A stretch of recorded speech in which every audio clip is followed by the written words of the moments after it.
Bismillahirrahmanirrahim. Assalamualaikum warahmatullahi wabarakatuh. Perkenalkan, nama saya Rizky Ali Mustafa, NPM 2101012033. Saya di sini akan menjelaskan tentang penyelewengan dalam tauhid. Penyelewengan dalam tauhid itu dibagi menjadi dua, yaitu yang pertama penyimpanan teologi Islam.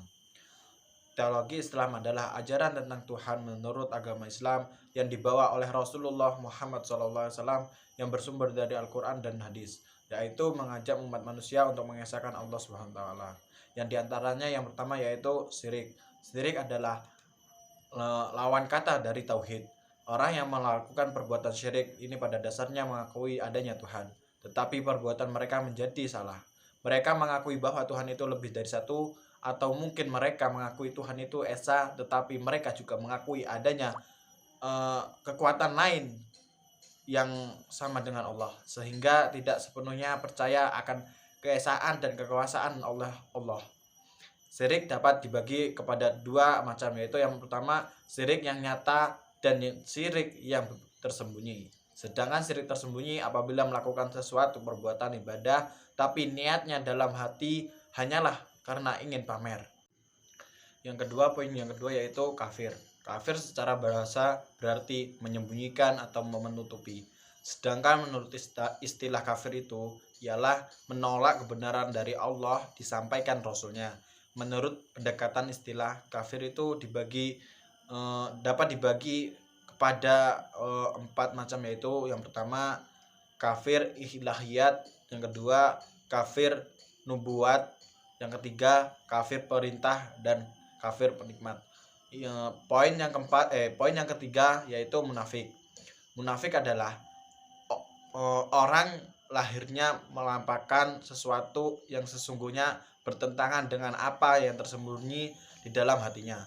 Ada juga mendefinisikan munafik itu orang yang melahirkan keimanan dengan mulutnya tetapi ingkar dalam hatinya, atau orang yang lahirnya menyatakan dirinya muslim sedangkan hatinya tidak sesuai kelahirannya. Firman Allah dalam surah An-Nisa ayat 145 yang artinya sesungguhnya orang munafik itu ditempatkan pada tingkatan yang paling bawah dari neraka, dan kamu sekali-kali tidak akan menempatkan orang tidak akan mendapat seorang penolong bagi mereka. Poin keempat yaitu murtad. Pada mulanya orang ini beriman kepada Allah dan merupakan muslim, tetapi kemudian ia meninggalkan keimanannya untuk selanjutnya beriman kepada selain Allah atau tidak beriman sama sekali. Bedanya dengan kafir, kalau orang kafir memang sejak mulanya tidak beriman kepada Allah, sedangkan murtadnya sebelum beriman kepada Allah tetapi kemudian keluar dari iman itu. Poin yang kedua yaitu pembagian tauhid dan penyimpangannya. Yang pertama yaitu penyimpangan tauhid nubuwiyah. Makna Rob adalah zat yang maha menciptakan, yang maha memiliki dan menguasai, serta maha mengatur seluruh ciptaannya. Dia menutupkan dalam kepada siang yang mengikutinya dengan cepat.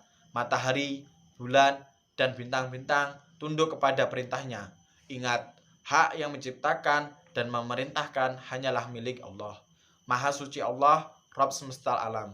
Kaum musyrikin Quraisy juga mengakui tauhid rububiyah berdasarkan firman Allah Azza wa Jalla. Poin yang kedua yaitu penyimpangan tauhid uluhiyah.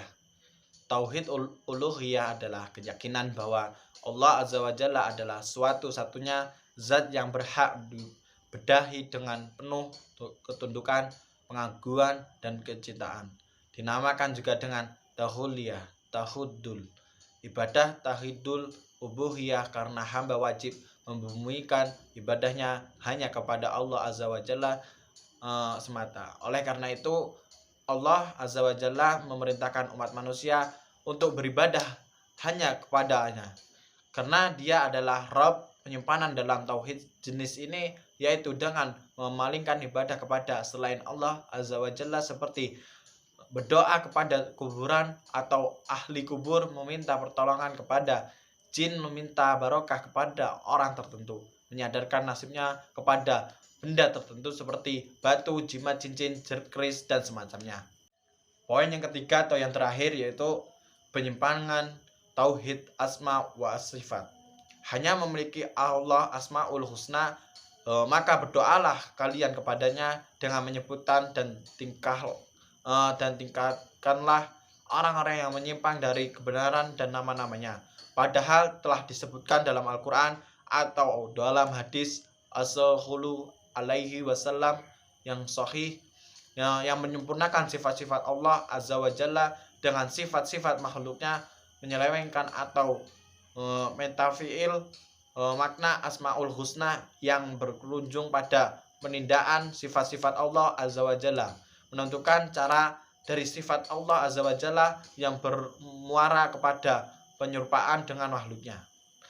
Mungkin itu saja dari tema penyelewengan dalam tauhid.